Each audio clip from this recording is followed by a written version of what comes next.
Jay-Z has his own way of writing songs, mainly in his head and not on paper, and despite his many wins with this method, he's also taken a few LSHOV. Sat down with Gayle King this week for CBS News as part of a two-part interview that aired Thursday, October 26th, and Friday, October 27th. Among many other things, the Brooklyn native discussed his songwriting process and admitted he's lost a lot of material with his approach. "I've lost a lot of songs that way," he said. "I've lost a lot of material. But it just came with life. You know, I was every night writing in that notebook that my mom gave me that had no lines on it. When I started getting outside, moving further away from my mother's house and stopped running the streets, these ideas, they would come, and then I would run into a store, because I'm on the corner. And I would write it on a paper bag and I would put it in my pocket until I got home, then I'd transfer it to a book."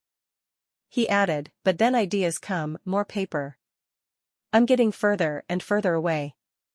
I had to memorize ideas until I got back." Elsewhere in the extensive conversation, Jay-Z explained how his third album, Volume 2, Hard Knock Life, was a turning point in his career.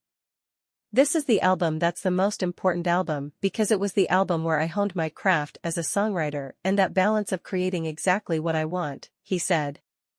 "And just as a writer, a technical songmaker. Songmaking skills with real stories is when it all came together on this album."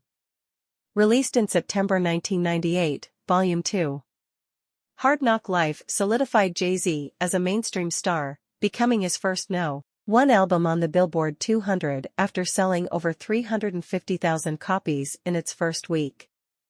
It stayed atop the chart for 5 consecutive weeks.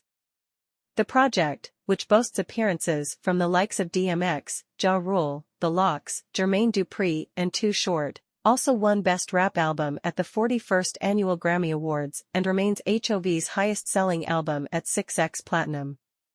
The album's success was powered by the hit single Hard Knock Life, Ghetto Anthem, which reached number 15 on the Billboard Hot 100, while Can I Get a also cracked the top 20.